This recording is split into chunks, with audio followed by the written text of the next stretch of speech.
Hello, good afternoon और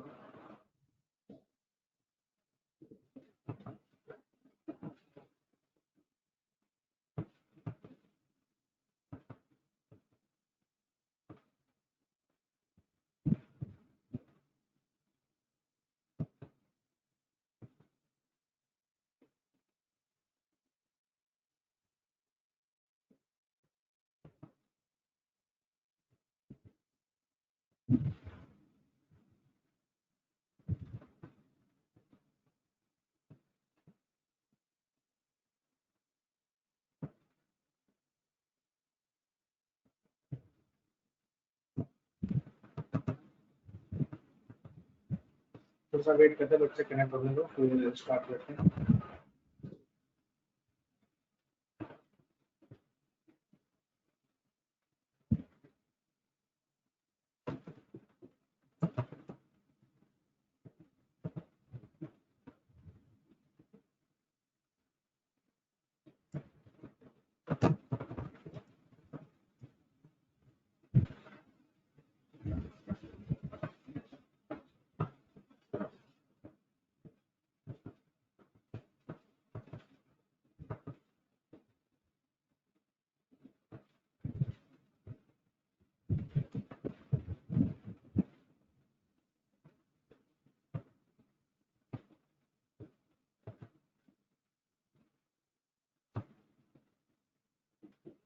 good afternoon, good afternoon.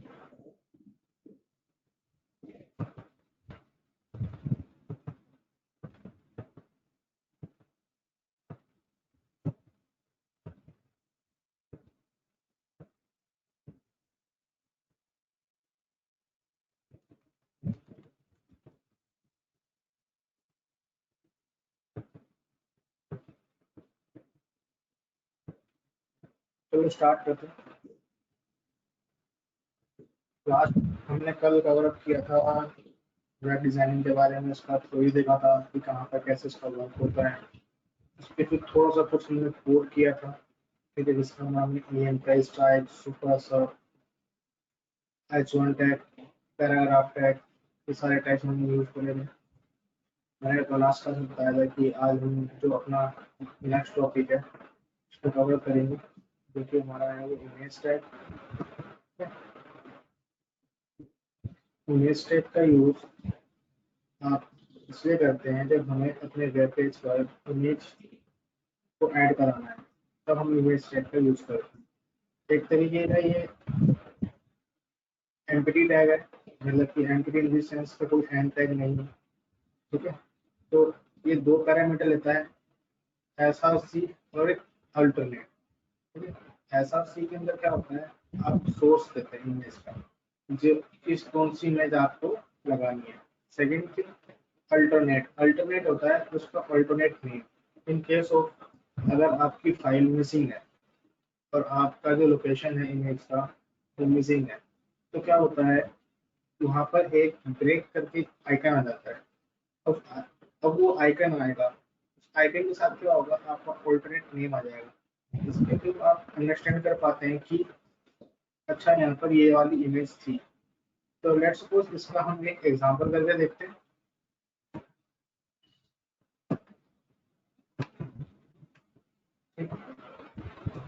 Example करके देखते हैं। एग्जांपल में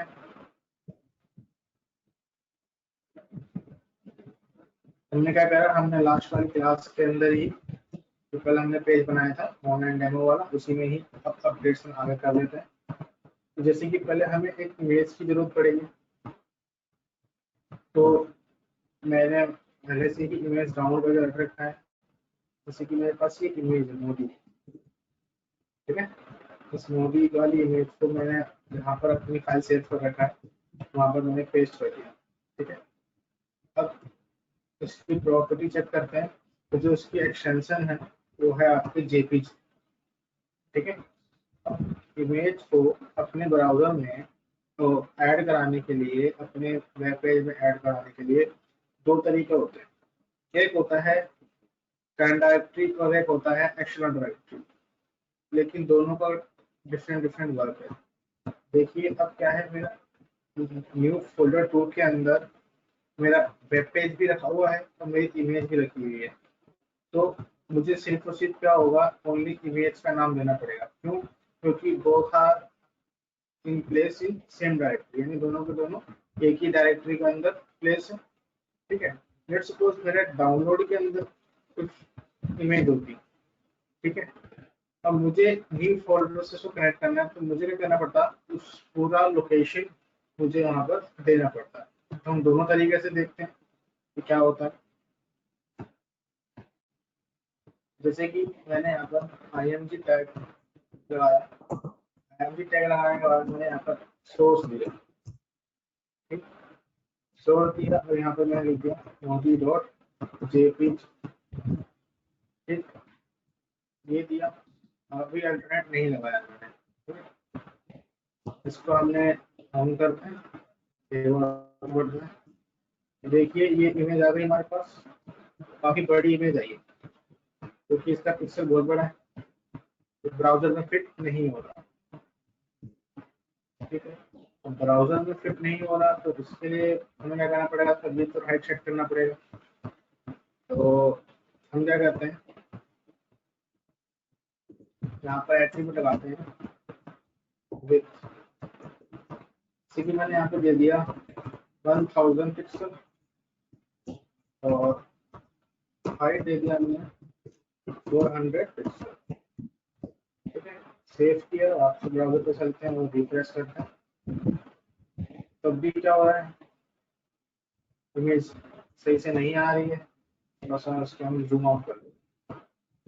ठीक है, तो देखिए ये क्या है, हमने 1000 पिक्सल किया तो ये 1000 पिक्सल के अकॉर्डिंग विड्थ आ गई और हाइट आ गई, लेकिन इसमें प्रॉब्लम है, यानी मुझे अब पूरी विड्थ में चाहिए, तो मुझे उसको बढ़ाकर, मतलब कि इसको बढ़ाता रहना पड़ता है, देखना पड़ेगा, क्योंकि मुझे 1300 पे देखना पड़ेगा। ठीक है, यानी अब मैंने क्या करा, इसको जैसे कि मैंने अपने स्क्रीन के अकॉर्डिंग इसको एडजस्ट कर लिया पिक्सल के थ्रू, लेकिन जैसे ही अब मेरे, जैसे कि अब मेरी 16 इंच की स्क्रीन है, तो मैंने 16 इंच के हिसाब से इसको इमेज को मैंने एडजस्ट कर लिया, लेकिन जैसे ही ये टैब की स्क्रीन में अगर मेरा पेज ये रन करेगा, तो फिर से यहाँ पे स्क्रॉलिंग आ गई। ठीक है, लेकिन आजकल जो टेक्निक आ रही है वो आ रहा है आपका रिस्पॉन्सिव वेब डिजाइनिंग। ठीक है, अभी जो आपकी टेक्निक आ रही है वो आ रही है आपकी रिस्पॉन्सिव वेब डिजाइनिंग का। मैं आपको बता दूं, एक टर्म यूज होती है AWD एंड RWD। तो AWD stands for Abstract Web Designing. AWD stands for Abstract Web Designing. इस टेक्निक में क्या होता है, इस तरीके की डिजाइनिंग में क्या होता है, AWD में आप क्या करते हैं, हर डिवाइस के हिसाब से पेज डिजाइन कर, यानी डेस्कटॉप के हिसाब से अलग पेज डिजाइन होता है, टैब के हिसाब से अलग डिजाइन होता है, मोबाइल के हिसाब से अलग डिजाइन।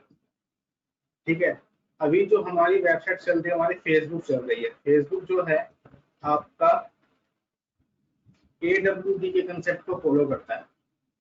वो कैसे करता है, अगर आप देखेंगे, अगर आप डेस्कटॉप पे चलाते हैं, अगर आप डेस्कटॉप पर फेसबुक पे चलाते हैं तो www.facebook.com लगता है। अगर आप उसी पेज, अगर आप मोबाइल के ब्राउजर में अगर फेसबुक का आप ओपन करेंगे, तो वहां पर देखना ऊपर URL जो आता है, इसको बोलते हैं हम URL, यहाँ पर देखना www.facebook.com हो जाएगा, यानी ये URL बनेगा, जो कि यहाँ पर रन नहीं होगा। क्यों? क्योंकि मोबाइल के लिए बनाया गया है। ठीक है, तो ये क्या है, मोबाइल के लिए है। अगर हम मोबाइल के अंदर रन करते हैं फेसबुक को, तो वहां पर उसका URL चेंज हो जाता है और आपको मोबाइल के अंदर व्यू मिलता है। ठीक है, तो ये क्या होता है, आपका AWD का कंसेप्ट होता है कि हर डिवाइस के अकॉर्डिंग आपको डिजाइन करना पड़ता है।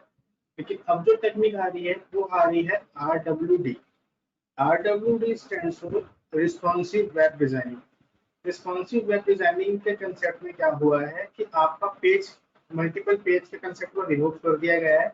यहाँ पर आपका पेज एक ही रहता है, लेकिन उसके अंदर ऐसे फीचर्स एंड ऐसी कोडिंग करी जाती है जो कि ऑटोमेटिक स्क्रीन के अकॉर्डिंग एडजस्ट हो जाता है कंटेंट। ठीक है, तो यहाँ पर क्या होती है, आपकी जो कोडिंग करने की जो पावर है वो कम हो जाती है, यानी आपको एक ही बार कोडिंग करना पड़ता है, उसको थोड़ा सा चेंजेस करना पड़ता है स्किल के अकॉर्डिंग, और वो पेज ऑटोमेटिक एडजस्ट हो जाता है।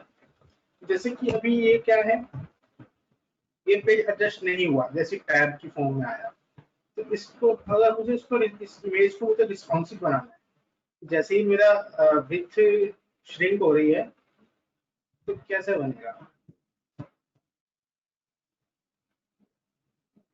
AWD stands for Abstract Web Designing। तो देखो अब मुझे इसको, जैसे मेरा टैब की स्क्रीन हो गई है, अभी यहाँ पे स्क्रॉलिंग आ गई है, तो मुझे यहाँ पर क्या करना है, इसको एडजस्टेबल बनाना है कि जैसे ही मेरे ब्राउजर की स्क्रीन हो तो एडजस्ट हो जाए। तो देखिए क्या करते हैं, हम यहाँ पर एक लिटिल बिट यूज करते हैं रिस्पॉन्सिव वेब डिजाइनिंग का, क्योंकि इतना कवर अप नहीं हो पाता है।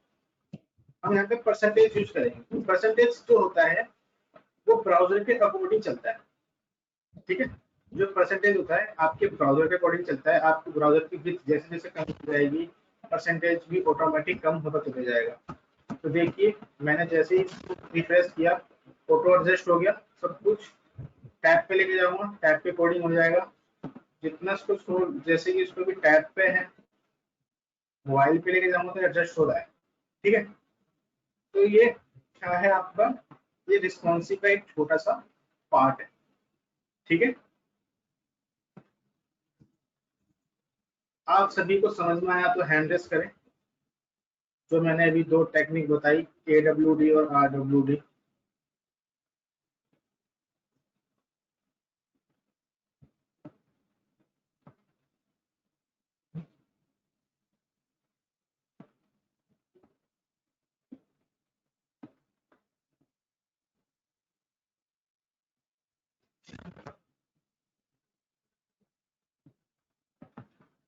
ठीक है,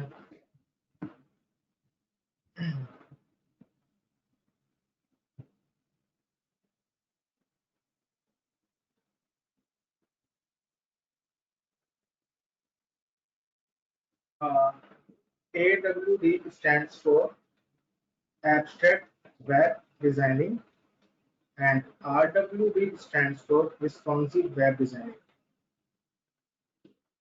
Okay,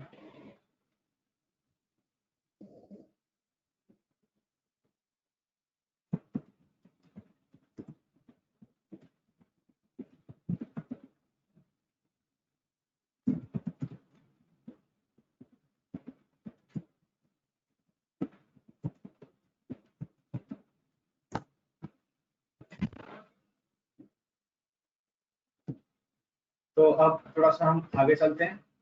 ये तो हमारा इमेज का पार्ट हो गया कि, और कभी भी एज अ डेवलपर या as a programmer, as a web designer, हमें एक ट्रिक होता है जिसको ट्री बोलते हैं। आपको एक ही फोल्डर के अंदर सब चीजें रखनी होती है, सो दैट इसके भी पीछे एक रीजन है। अगर आपने आपने कोई प्रोजेक्ट बनाया और आपकी कुछ फाइल डेस्कटॉप पे पड़ी है, कुछ फाइल आपकी डाउनलोड में पड़ी है, और आपने उसको इंटरकनेक्ट कर रखा है बाय यूजिंग लोकेशन, तो क्या होता है, आपने लेट्स सपोज फोल्डर, आपने ये दोनों फाइल कॉपी करके दे दिया फोल्डर को, लेकिन आपकी जो इमेज है वो डाउनलोड में पड़ी है, तो डाउनलोड वाली इमेज तो नहीं गई, और आपने अपने फ्रेंड को दी दिया, ले भाई चला ले, चल जाएगा, कोड बना दिया मैंने। तो इस केस में क्या होगा, वहां पर उसको इमेज नहीं दिखेगी, वो बंदा परेशान हो जाएगा, यार इमेज नहीं आ रही, क्यों?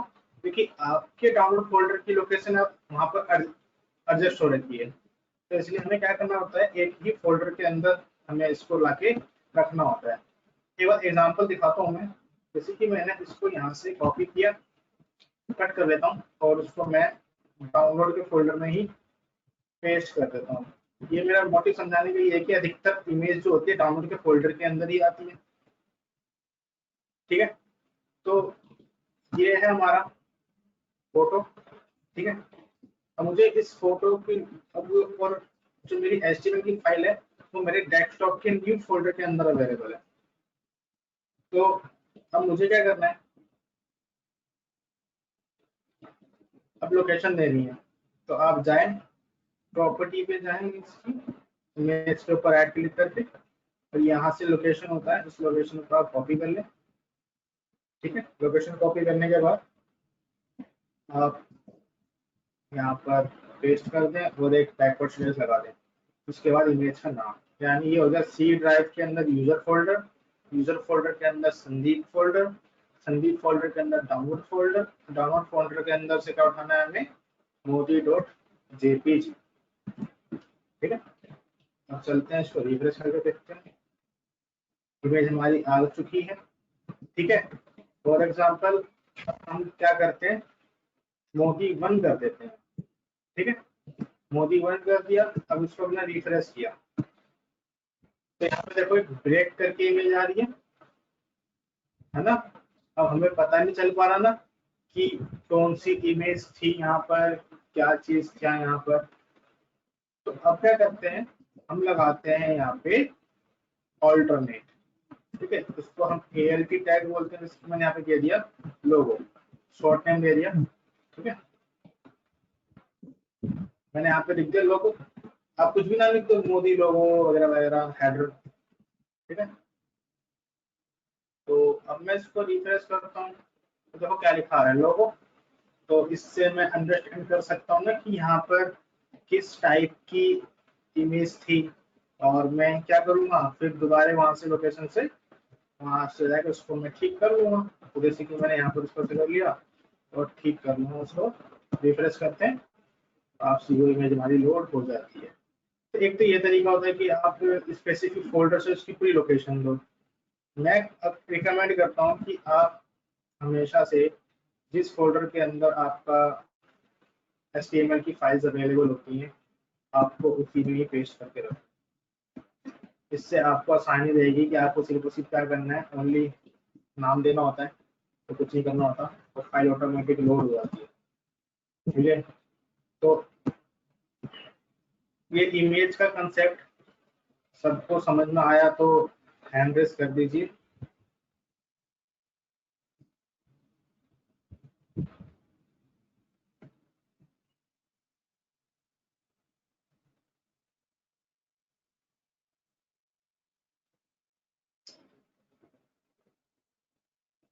एक बार मैं क्लियर करना चाहता हूँ, मैं दोबारा इस पे हैंड रेस डाउन कर रहा हूँ। एक बार आप सभी को आवाज अगर सही आ रही है तो हैंड रेस करते हैं, मेरे को लग रहा है कि मेरी आवाज सही नहीं आ रही। ठीक है,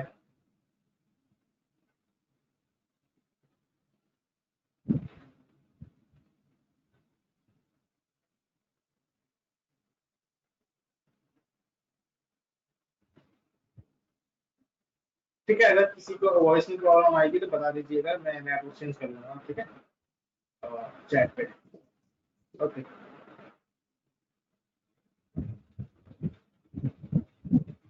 ठीक है, तो इमेज का कंसेप्ट आपका क्या होता है, यहाँ पर क्लियर हो जाता है कि आपको इमेज कैसे लगाना है, उसको रिस्पॉन्सिव कैसे बनाना है। अब आपने देखा होगा कि आपकी वेबसाइट पे ऑडियो चलता है, वीडियो चलता है ना। तो यहाँ पर क्या होता है, जो हमारा अगला है कंसेप्ट जो है आपका, वो है एडिंग मल्टीमीडिया, जिसके अंदर आपका ऑडियो और वीडियो कंसेप्ट आता है। Audio video is used to include audio and video in browser, यानी दोनों का यूज क्या करता है, दोनों का यूज मल्टीमीडिया को ऐड करने के लिए करता है। ठीक है, ऑडियो टैग से ऑडियो ऐड हो जाता है, वीडियो टैग से हमारा क्या होता है, वीडियो टैग ऐड हो जाता है। तो इसके लिए भी हम ऑडियो टैग का यूज करेंगे, ऑडियो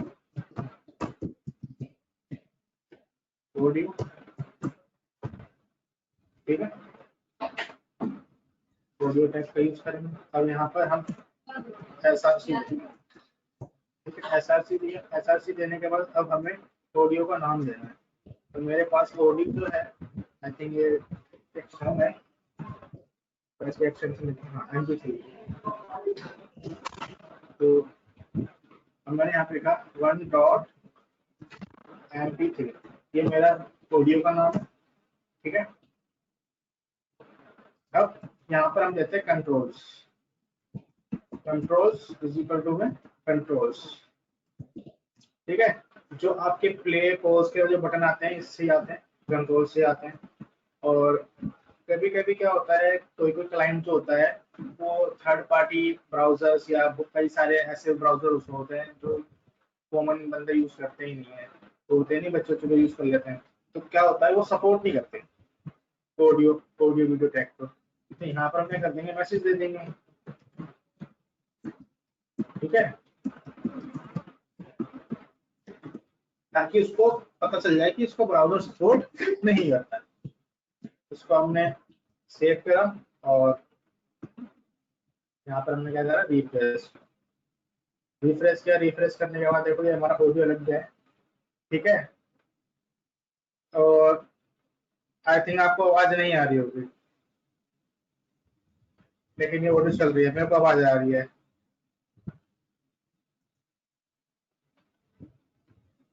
ठीक है, ये आपका ऑडियो लग गया।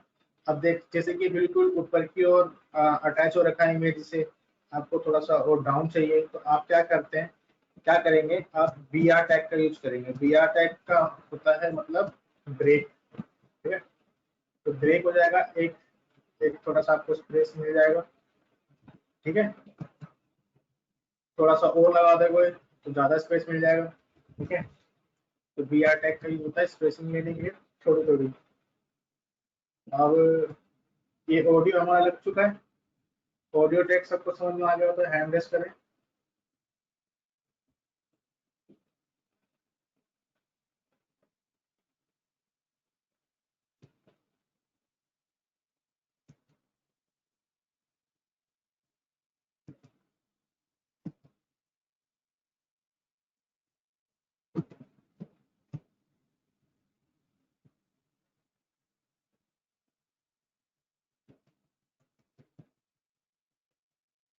धीरे धीरे आगे बढ़ते हैं।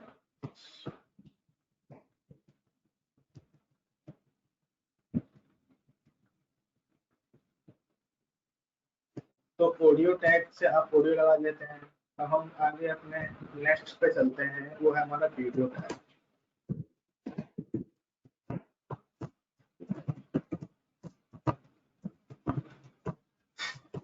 सेम थिंग है, ये आएगा यहाँ पे, अगर सपोर्ट नहीं करेगा। यहाँ पर हमने एहसास ही लिया, इमेज देख लेते हैं, हमारे पास वीडियो भी अवेलेबल है।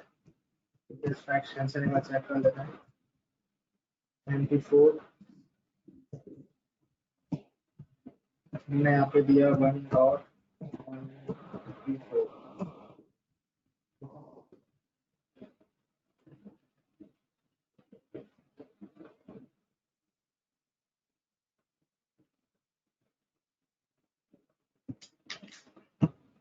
अब यहाँ भी हम देते हैं कंट्रोल्स, उसी में कंट्रोल्स। अभी हमने इसकी विथ हाइट सेट नहीं किया, तो क्या होगा, ये डिफॉल्ट जितनी भी तो हाइट की वीडियो होगी ना वो साइज ले लेगा। लेकिन हम क्या करते हैं, यहाँ पर विथ हाइट सेट कर देते हैं इसका। ठीक है, ये हमने सेट कर दिया। आगे चलते हैं, इसको रिफ्रेश करते हैं। तो देखो ये हमारी इमेज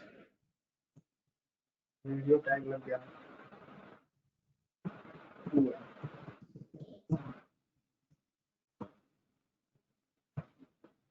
ठीक है, हमने इसको प्ले किया तो ये हमारा देखो हमारी वीडियो भी क्या हो गया है, यहाँ पर लग चुकी है। तो ऐसे हम क्या करते हैं, ऑडियो वीडियो का टैग का यूज करके। ठीक है, तो ऐसे हम क्या करते हैं, उनका यूज करते हैं दोनों टैग्स का। ठीक है, आपने देखा होगा ना, चलाया होगा अगर आपने सॉन्ग सॉन्ग करते नेट से, तो वहाँ पर दिखता है ये प्ले कर सकते हो, तो वहाँ पर ये प्ले हो जाते हैं, प्लेबल बन जाता है। ठीक है, वीडियो टैग समझ में आया सबको, तो हैंड रेस करें।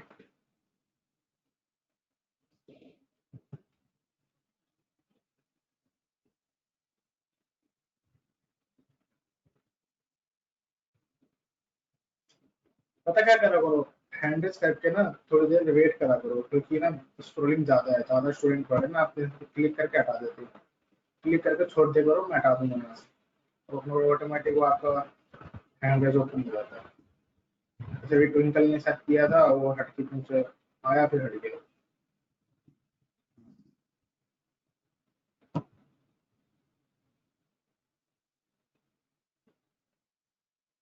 तो ऑडियो हो गया आपका, वीडियो हो गया। अगला कंसेप्ट हमारा आता है HTML लिस्ट टैग। लिस्ट होता है जैसे कि आपके वर्ड में आपने सीखा होगा, है ना, बुलेट्स आती हैं 1 2 3 4 5 नंबरिंग आती है, वो क्या आता है यहाँ पर लिस्ट का कंसेप्ट बोला जाता है। ठीक है, लेकिन अभी वीडियो में एक चीज और स्किप हो गई थी, उसको हम कवर करते हैं अभी। आपने यूट्यूब पे देखा होगा कि फॉर एग्जांपल दिखाता हूँ मैं आपको।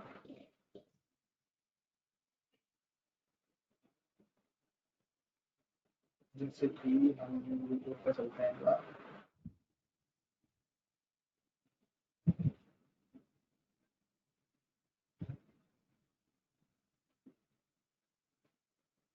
मैंने यहाँ पे सर्च किया,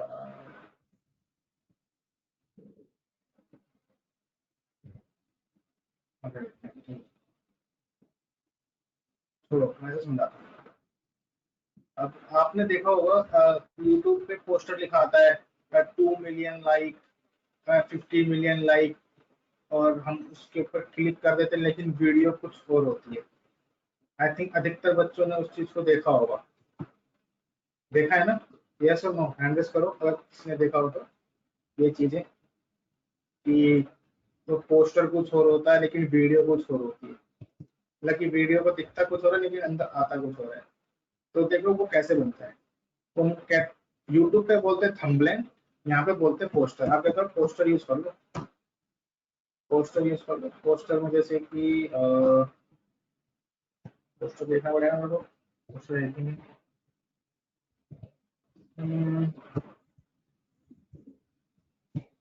इसी की यही होगी, इसी में इसको उठा लेते हैं। ठीक है, इसका है PNG। ठीक है, तो हम क्या करते हैं, D.PNG ये दे दिया मैंने नाम। ये वो फोटो आ रही है ना? अब लोग क्या सोचेंगे, हाँ भाई बहुत तगड़ा वाली वीडियो होगी, डेवलपर वाली वीडियो होगी, चला रहा है तो कुछ और निकल रहा है। ठीक है, तो ये सब चीजें होती हैं। अगर आप यूट्यूब चैनल होगा आपका, तो वहाँ पर क्या होता है, थंबनेल बोलते हैं, यहाँ पर क्या बोलते हैं, पोस्टर बोलते हैं। ठीक है, तो आपको समझ में आया ये कंसेप्ट पोस्टरिंग का? ध्यान करें, पोस्टर कैसे लगाते हैं, ये आपका कोड है। चाहो तो आप इसका नोट भी कर सकते हो उसका, या तो स्क्रीनशॉट ले लीजिए, सो दैट कि आपको आसानी रहे। अगर नोट करते हैं तो अच्छा रहेगा, और स्क्रीनशॉट लेते हैं तो आपके फोन में वो शाम तक में पता नहीं 3rd या 4th रो पे चली जाएगी, मे बी आप विजिट ना देख पाओ, लेकिन अगर नोटेड है तो उसको देख पाओगे। तो अगर सबने इसको नोट कर लिया है या स्क्रीनशॉट ले लिया है तो हैंड रेस कर दीजिए।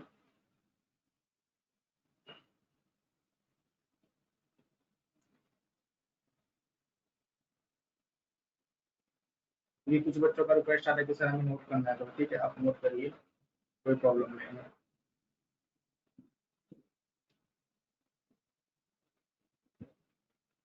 स्क्रीनशॉट इज बेस्ट, क्योंकि 1 घंटे का हमारा वो है वर्कशॉप, उसके हिसाब से तो स्क्रीनशॉट इज बेस्ट।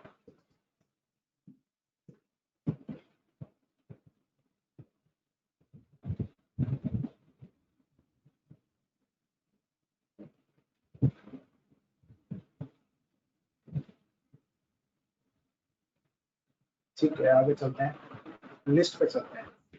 तो जो हमारा लिस्ट है, लिस्ट के फॉर्म में यूज करते हैं। तो देखते हैं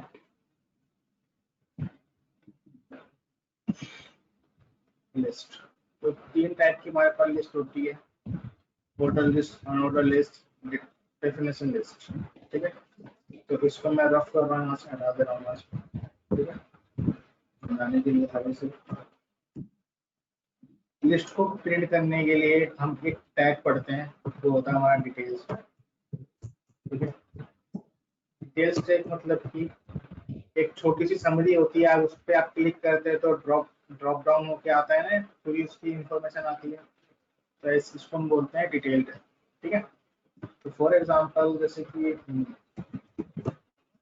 यूनिवर्सल नेम है, तो सबसे ज्यादा गूगल पर सर्च होता है। ठीक है, तो हमने इसको कॉपी कर लेते हैं और मैंने यहाँ पे इसको पेस्ट कर दिया। ठीक है, अपने ब्राउजर पे चलते हैं, तो देखिए डिटेल्स दिखा रहा है, डिटेल्स पे क्लिक करते हैं तो यहाँ पर डिटेल आ रही है। ठीक है, हमने कोई भी फंक्शनलिटी नहीं डाली है, अगर जो हम यहाँ पे फंक्शनलिटी देंगे तो उसके अकॉर्डिंग यहाँ पर दिखना स्टार्ट हो जाएगा। लेकिन यहाँ पर क्या है, सिर्फ ऑलरेडी इसने क्या कर दिया, हमको डिटेल्स ही लिख के दे दिया, हमें इस नाम को चेंज करना है। ठीक है, और हमें इस नाम को चेंज करना है, आपका यहाँ पर आता है समरी टैग। ठीक है, समरी टैग आता है।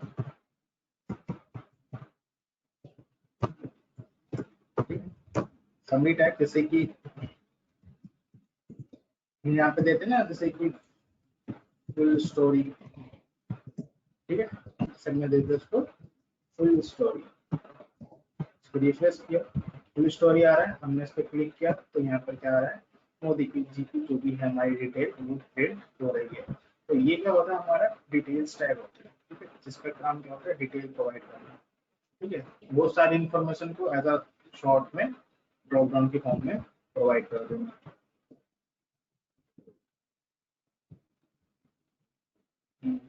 डिटेल्स क्लियर, हैंड रेस कर दीजिए।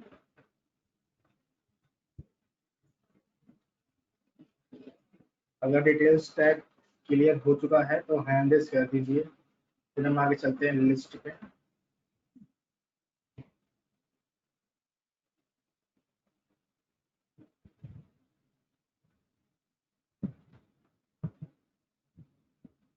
ठीक है,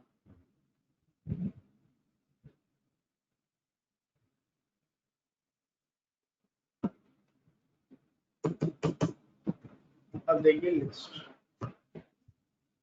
जैसे कि अभी हमने क्या करते हैं, अनऑर्डर लिस्ट का यूज करते हैं, जो कि आपको एक सिंपल बुलेट्स प्रोवाइड कराते हैं। ठीक है, जिसके अंदर हम एल टैग लगाते हैं। एल टैग जो होता है आपका लिस्ट टैग होता है। ठीक है?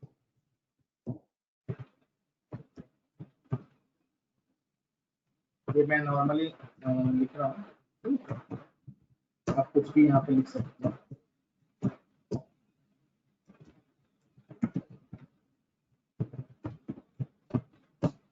तो जैसे कि मैंने इसको सेव किया और ब्राउजर पे चलते हैं, अभी तो रिफ्रेश करते हैं। देखिए हमारा क्या हुआ है, एक थोड़ा जूम कर देता हूँ, तो हमारा ये लिस्ट बनकर तैयार हो गया। ठीक है, एक तो एक डिफॉल्ट है जो बुलेट देता है। ठीक है, जैसे कि आपको ये बुलेट चेंज करना है तो हम क्या करते हैं, अलग अलग बना लेते हैं। ठीक है, अब मुझे बुलेट चेंज करना है तो जैसे कि यहाँ पे आप लगाएंगे टाइप। ठीक है, यहाँ पे मैंने दे दिया सर्कल, तो आप देखते हैं क्या होता है, एक सर्कल आ जाता है। ठीक है, हम दोबारा एक और ट्राई करते हैं, हम यहाँ पर टाइप लगाते हैं, स्क्वायर लिखते हैं। ठीक है, तो रिफ्रेश करते हैं तो देखिए हम यहाँ पे क्या आता है, हमारा स्क्वायर की फॉर्म में बुलेट्स आ जाता है। तो ये सारा का सारा क्या कंसेप्ट है, हमारा एक अनऑर्डर लिस्ट का कंसेप्ट है, जहाँ पर क्या होता है, आपका नंबरिंग नहीं आती है और यहाँ पर बुलेट्स आते हैं, बुलेट्स के ये टाइप्स। ठीक है, सबको समझ में आ गया ये लिस्ट, तो हैंड रेस करें।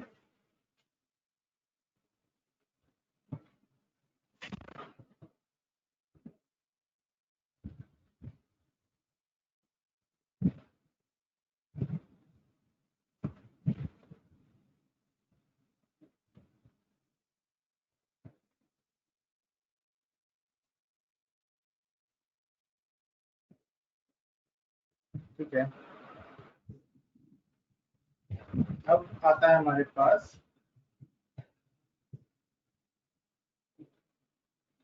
अब हमारे पास आता है ऑर्डर लिस्ट OL टैग।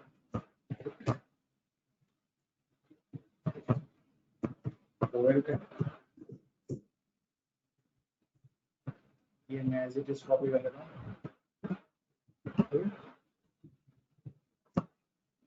अब इसको हम सेव करते हैं और चलाते हैं। देखिए 1 2 3 आ गया और नंबरिंग आ रही है।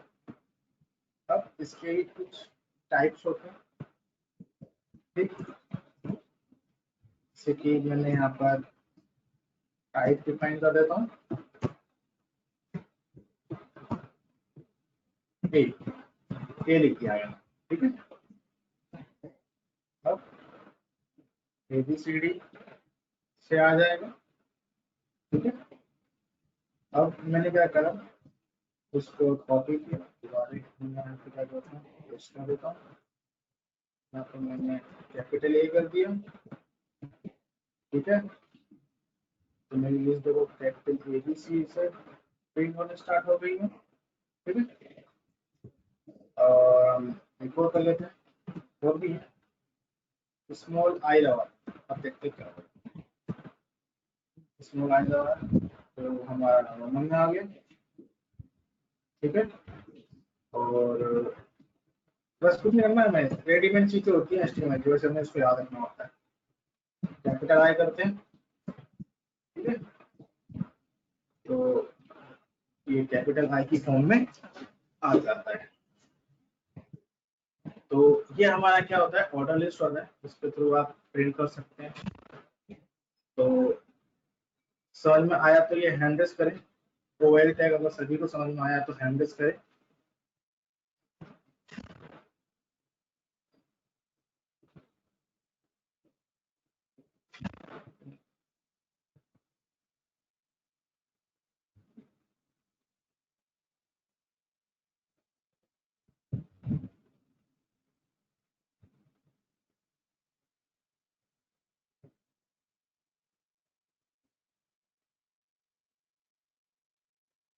ठीक है,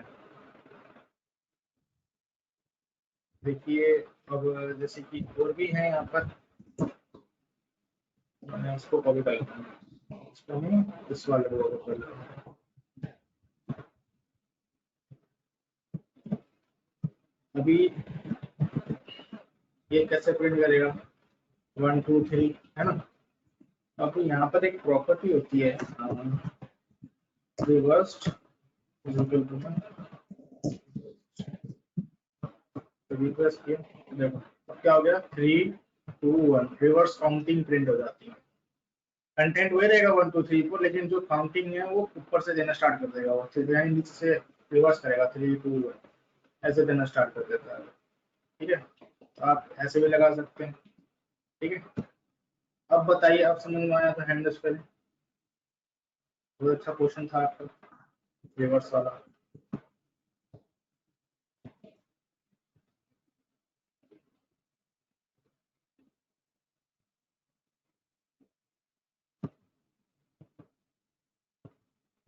तो इसी पे हमारा जो हमारा लिस्ट का भी कंसेप्ट है वो ऑर्डर लिस्ट और अनऑर्डर्ड लिस्ट का यहाँ पर कंप्लीट हो रहा है। तो हमारा डेफिनेशन लिस्ट है, डेफिनेशन लिस्ट का यूज है हेडिंग की सब हेडिंग बनाने के लिए, ठीक है। तो यहाँ पे देखते हैं एक बार DL टैग, उसको हम डेफिनेशन लिस्ट बोलते हैं, ठीक है। हमने यहाँ पर DL के अंदर DT टैग लगाया, DT tag stand for data term, ठीक है, डेटा का टर्म। और मैंने यहाँ पे जैसे कि टी, ठीक है, ये डेटा का टर्म हो गया। DD टैग डेटा डेफिनेशन, ठीक है। यहाँ पर हमने नोट और फोल्ड ऐसे रैंडमली मैंने लिख दिया, ठीक है। रिफ्रेश करते हैं, चलाते हैं तो देखिए टी हॉट फोल्ड इकट्ठे नहीं आया, इकट्ठे आ गया। तो हम क्या करते हैं, इसको लिस्ट में डाल देते हैं UL ये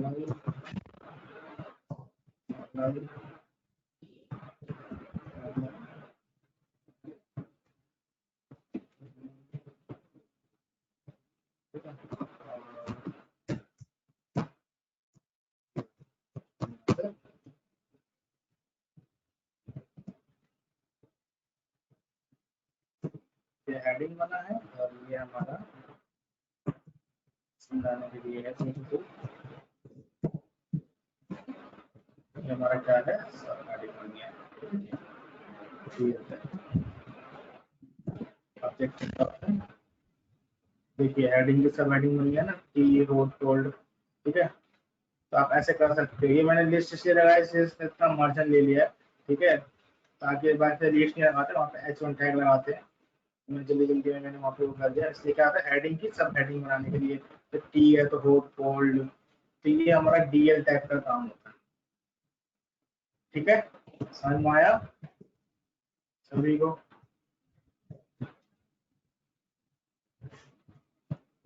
तो अगर आपको स्क्रीनशॉट लेना है तो हैंड रेस करें, फिर मैं इसको हटा दूंगा। नहीं तो पूरे का लेना है, पूरे का लेना है, ठीक है। आप इसका स्क्रीनशॉट ले लीजिए, 1 मिनट।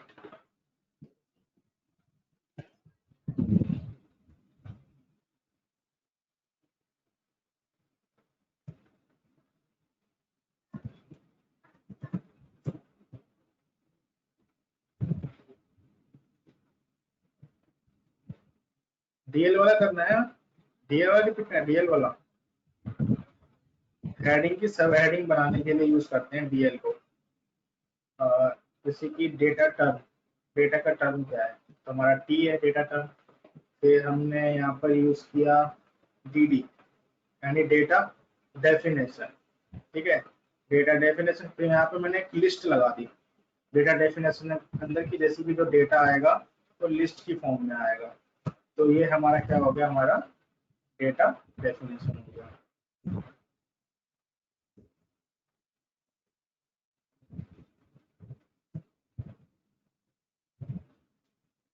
ठीक है, तो इसका आप देखिए, आप यहाँ पे जैसे कि मैंने कल आपको सिखाया था कि सोर्स को देखना है तो कंट्रोल यू करना है, तो आप अपना भी देख सकते हैं। आप यहाँ पे कंट्रोल यू कर दीजिए, आपको अपना भी कोड दिख जाएगा यहाँ पे। तो कितना अच्छा लगा देखने में, ठीक है। तो HTML का सोर्स कोड आप देख सकते हैं, कंट्रोल यू करना होता है बस आपको, ठीक है। अगर आपको ये आना है तो राइट क्लिक करके व्यू पेज सोर्स आता है, ठीक है। अगर आप इस पर क्लिक करते हैं तो वो भी यहाँ पर क्या होता है, आपका वो आ जाता है, ठीक है। तो अब क्या होता है, ठीक है, अब हम आगे चलते हैं। एक बार स्क्रीनशॉट ले लो आप।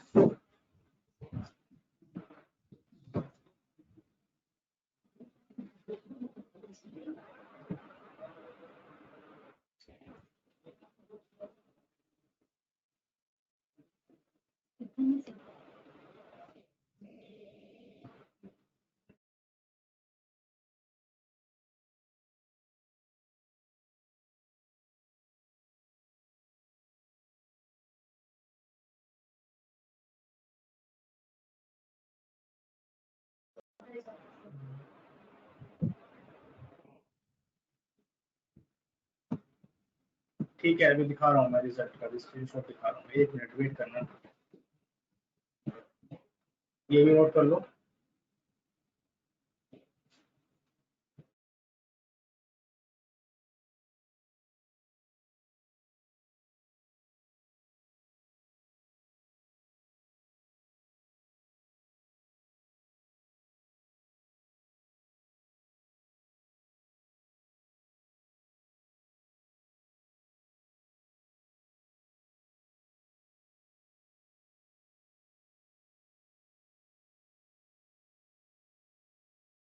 ठीक है, अब मैं इसके रिजल्ट दिखा रहा हूँ, उसका भी आप स्क्रीनशॉट ले लीजिएगा। इसका जूम आउट कर देता हूँ थोड़ा, ताकि आराम से आपके स्क्रीनशॉट आ जाएगा।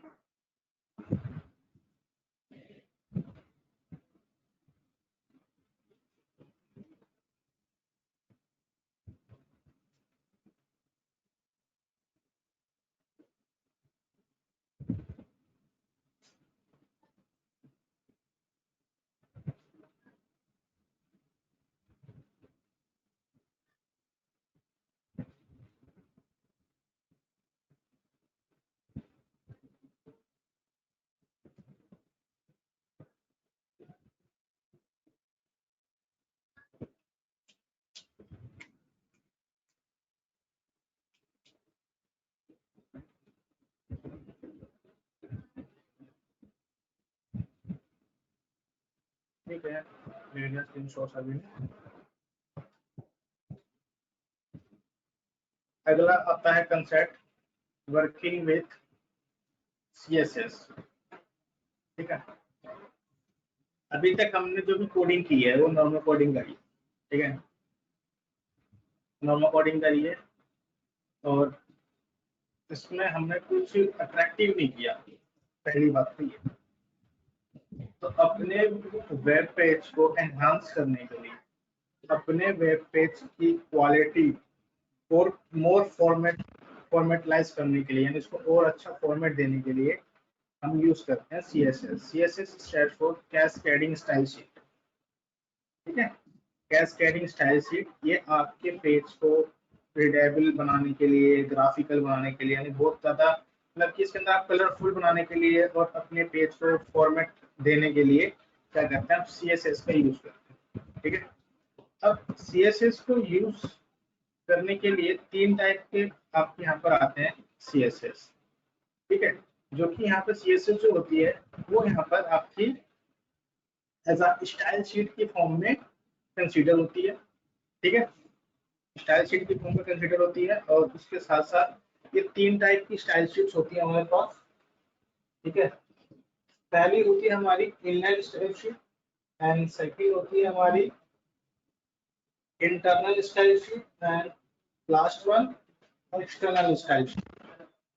ठीक है, तो अब इन तीनों का हम यूज करके देखते हैं।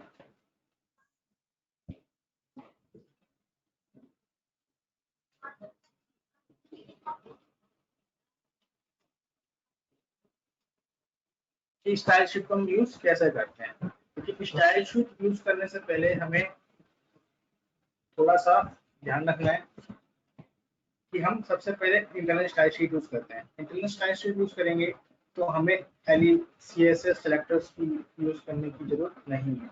लेकिन अगर हमने इनलाइन स्टाइल शीट के अलावा इंटरनल और एक्सटर्नल स्टाइल शीट अगर हम यूज कर रहे हैं तो हमें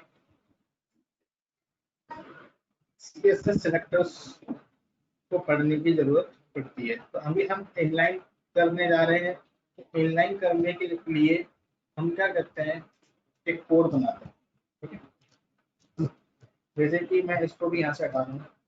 ठीक है,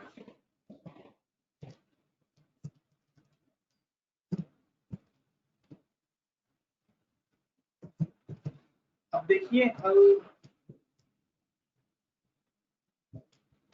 देखिए जैसे कि आपको मेरे पास एक H1 टैग है,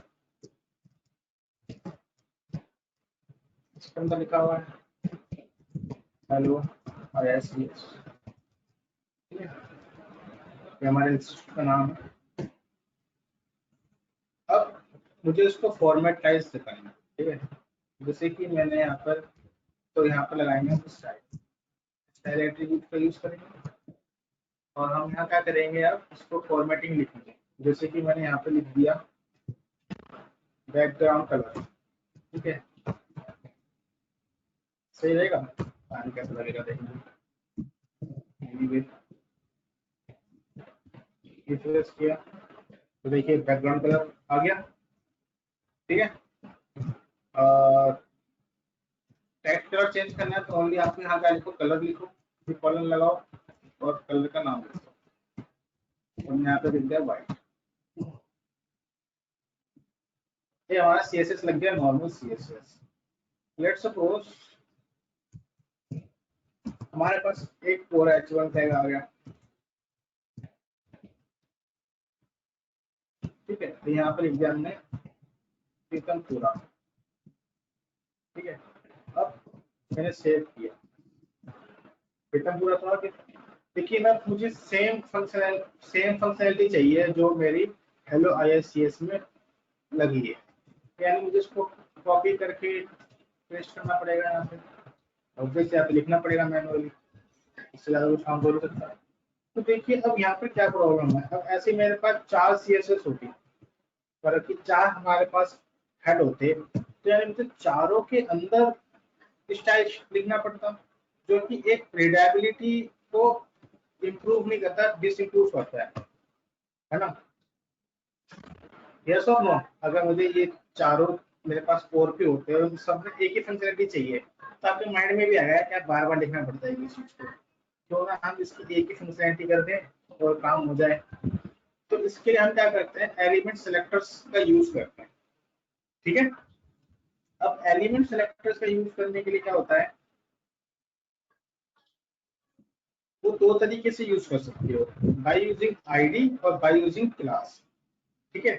दोनों का यूज करके आप क्या कर सकते हो, अपने एलिमेंट्स को सिलेक्ट कर सकते हो, ठीक है। अगर आपने आईडी सेलेक्ट किया हुआ है तो वो आपका हैश हैश हैश से क्या होगा, आपका डिनोट होगा। अगर आपने क्लास यूज किया है तो आपका वो डॉट सिंबल से डिनोट होता है, ठीक है। तो जैसे कि अब हम कहाँ मूव हो रहे हैं, इंटरनल स्टाइल शीट की ओर मूव होने जा रहे हैं, कि अब देखो इनलाइन में तो एक प्रॉब्लम है कि अगर हमें 4-5 हेडिंग पे सेम फॉर्मेट चाहिए तो हमें उसको सेम लिखना पड़ेगा, ठीक है। तो इस चीज को ओवरकम करने के लिए हमने क्या करा कि अब क्या करते हैं, अब इन कलर की तरफ मूव करते हैं, ठीक है। तो मैंने यहाँ पे क्या करा, एक स्टाइल टैग बनाया,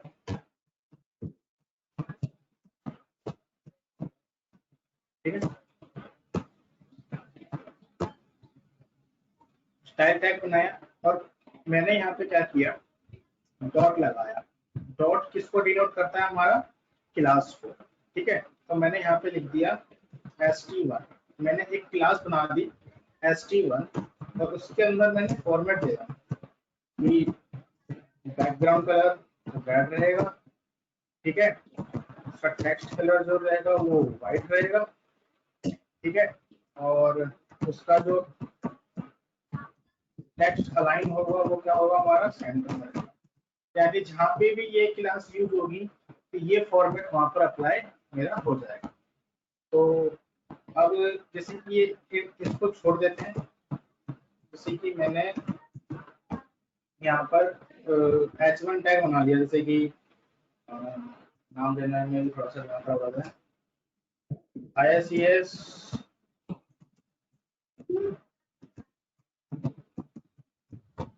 ठीक है,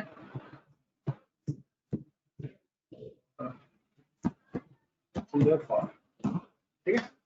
तो अब इसको क्या करते हैं हम, अब मुझे इन सब पे एक ही फॉर्मेट चाहिए, तो अब मैं ऐसे तो लिखूंगा नहीं बार बार, सिंपल से क्या करूंगा, यहाँ पर क्लास लिखा, क्लास का नाम क्या है ऊपर st1, बस। अब मुझे क्या करूंगा, सिर्फ सिर्फ क्लास लिख दूंगा, यानी इस क्लास st1 यूज होगी, st1 के ऊपर जो भी फॉर्मेट लगाया गया है वो ऑटोमेटिक अप्लाई हो जाएगा, ठीक है। तो देखिए ये अप्लाई हो गया। अगर देखो और सबसे बढ़िया तरीका, अगर जैसे कि मुझे इन दोनों के अंदर कलर चेंज करना है तो मुझे 2 बार कलर को चेंज करना पड़ेगा। मैं क्या करूंगा, यहाँ पर सिर्फ और सिर्फ मुझे कुछ नहीं करना है, यहाँ पर ब्लू लिख देना है, तो ऑटोमेटिक इसका कलर, सबका कलर ब्लू कर देगा। तो समझ में आया, इनलाइन और इंटरनल। तो हैंडल्स करें, जिसका कोड है,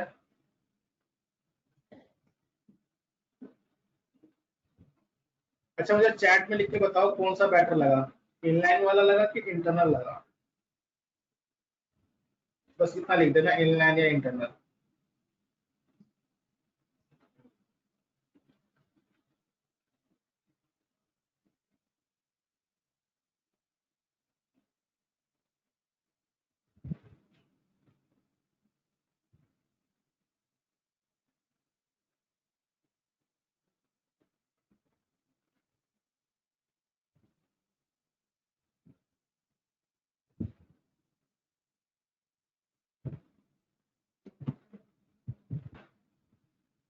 देखते हैं किस करना हुआ है।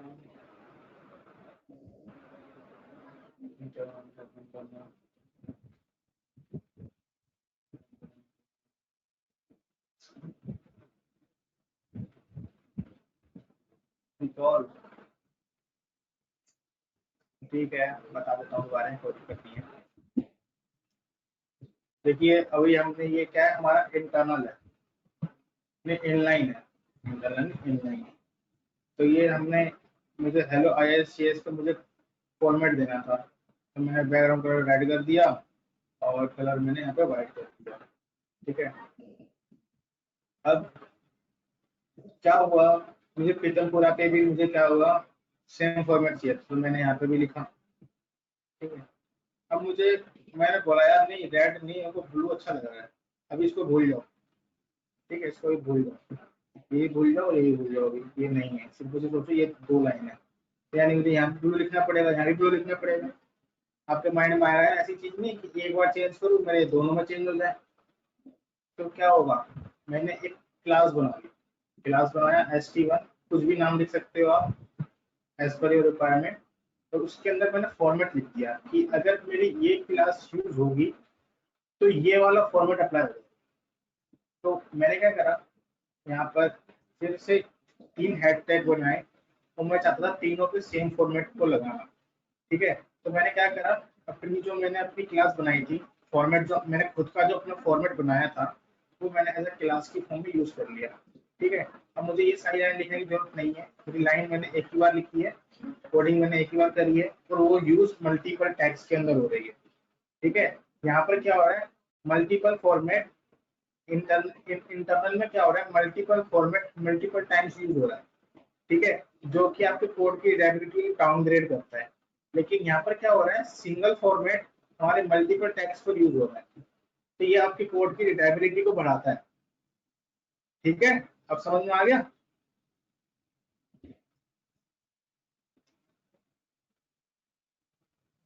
तो इसका स्क्रीनशॉट है ना, स्क्रीनशॉट ले लीजिए, हम आगे मूव करते हैं।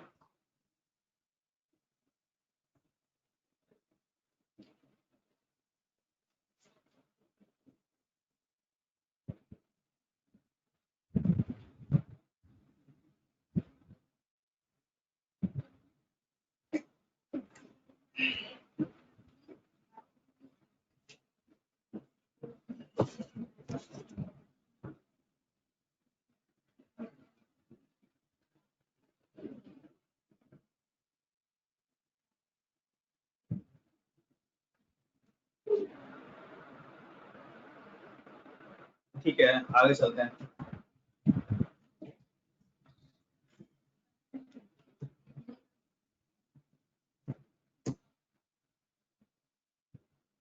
जैसे कि मेरे पास एक इमेज थी,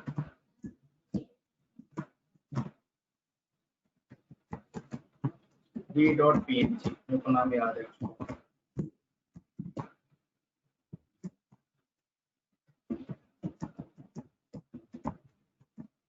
ठीक है,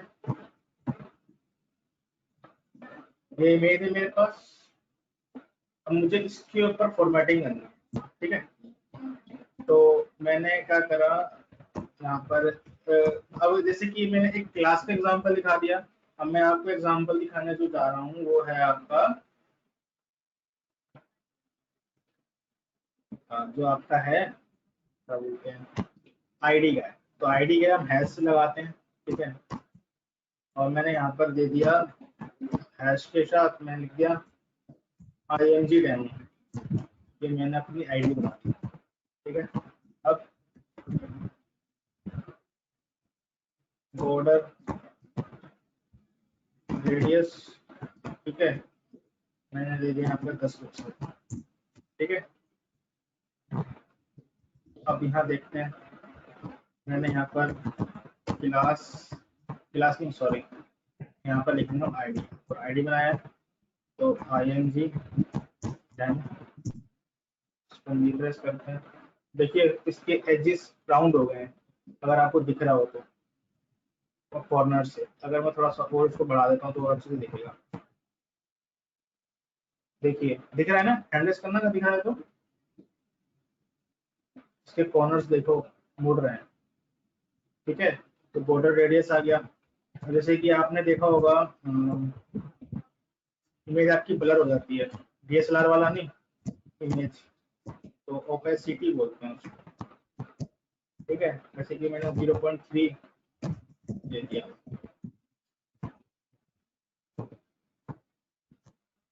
ठीक है, हमारी इमेज क्या हो गई, ये ब्लर हो गई। अब बात आती है कि जैसे ही हमारा माउस जाता है तो इमेज ब्लर से हटके दिखने लग जाती है। कभी आपने वेबसाइट पे देखा हो, इमेज ब्लर होती है, जैसे ही माउस जाता है वो क्या होती है, इमेज ब्लर से विजिबल हो जाती है, तो उसको बोलते हैं हम होवरिंग, ठीक है। तो जैसे कि मैंने यहाँ पे किया, मेरे IMG डेमो पर अगर होवर हो रहा है तो मेरे को क्या करना है, मेरी ओपेसिटी जो बिल्कुल कम कर रखी है मैंने, उसको मैं कर दूंगा 1, ठीक है। 1 पे क्या होता है, इमेज पूरी दिखने लग जाती है। रिफ्रेश किया, ठीक है, देखो माउस किया, साफ हो जाएगी, हटेगा, बंद हो जाएगी, माउस आएगा, साफ हो जाएगी, हटेगा, बंद हो जाएगी, ठीक है। समझ में आ गया सबको ये इंटरनल का? हैंडल्स कर दीजिए एक बार।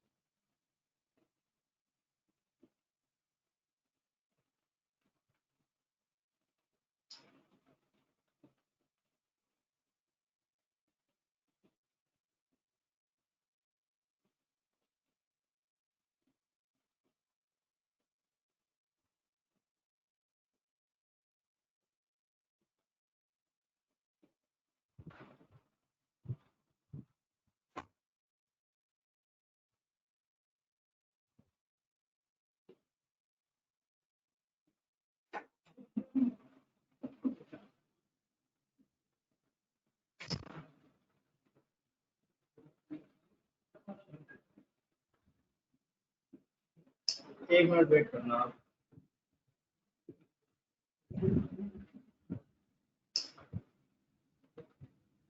आपकी अटेंडेंस आती है।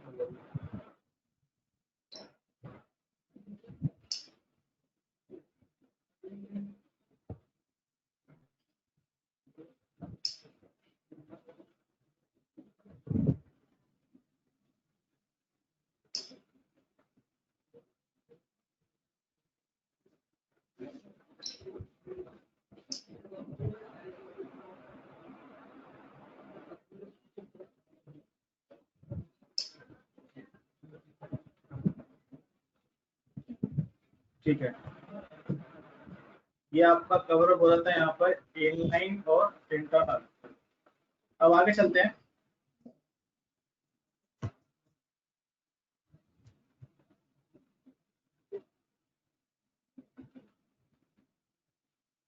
एक्सटर्नल की तरफ, ठीक है।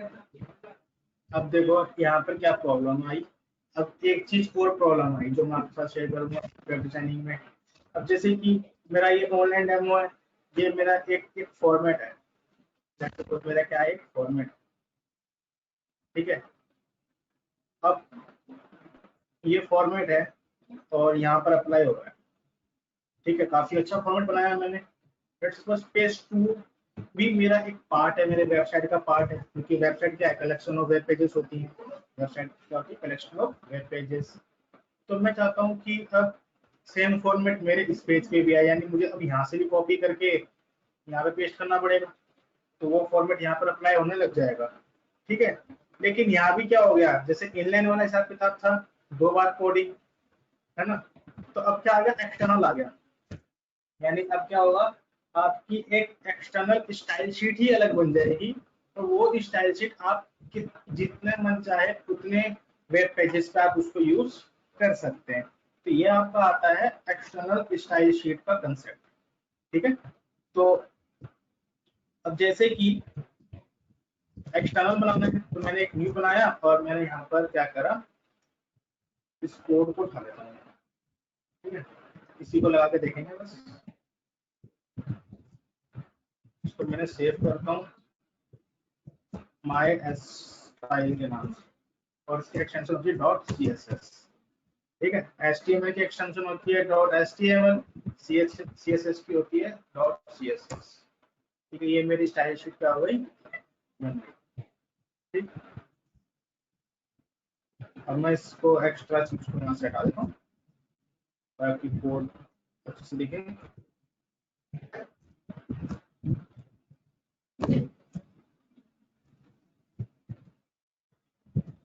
तो जैसे कि सिंपल फॉर्म में बनाते हैं, पेज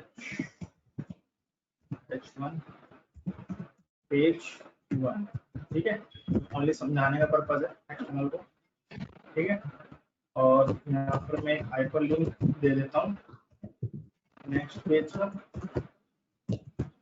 ठीक। और हाइपर रेफरेंस दे देते हैं यहाँ पर पेज 2.html, और इसको नेक्स्ट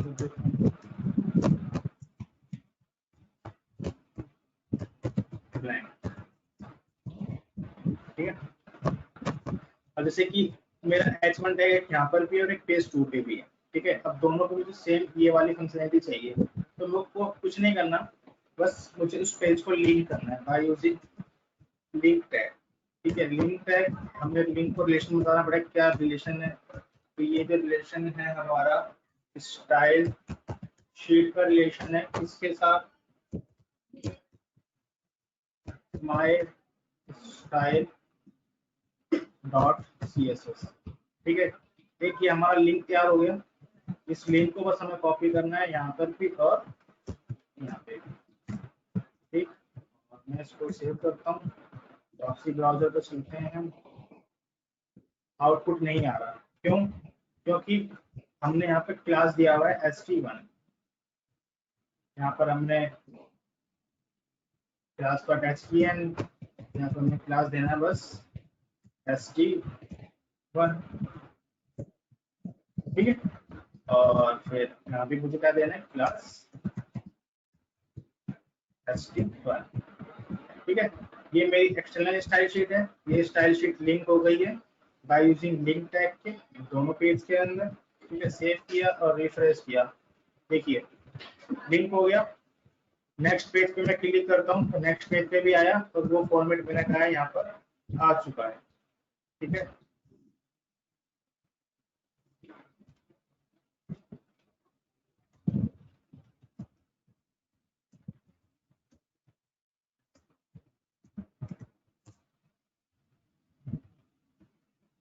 ठीक है, तो मेरा देखो अब एक ही फॉर्मेट है और मल्टीपल पेजेस पे वर्क कर रहा है। अब देखिए ये स्टाइल शीट का कंसेप्ट क्यों आया। सबसे पहली बात, अगर आप इस चीज को समझ जाएंगे तो आपको ये कंसेप्ट पूरा क्लियर हो जाएगा। तो हम जैसे कि कोई भी एक वेबसाइट खोल लेते हैं,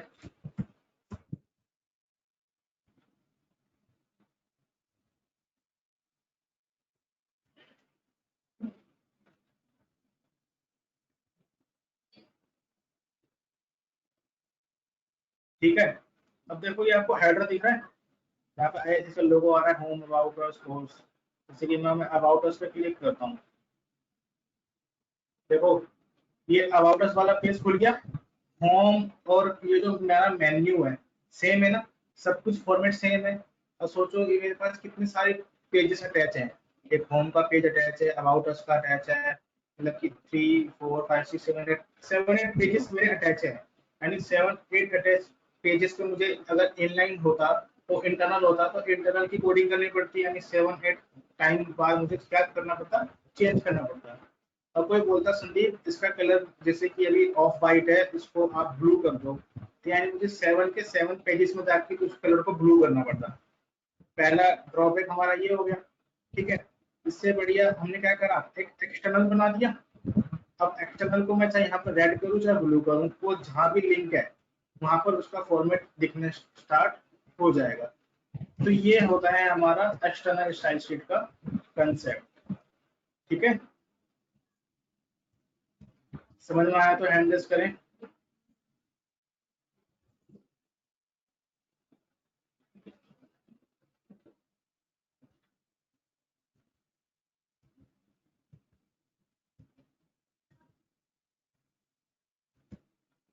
ठीक है, चलिए मिलते हैं नेक्स्ट क्लास में।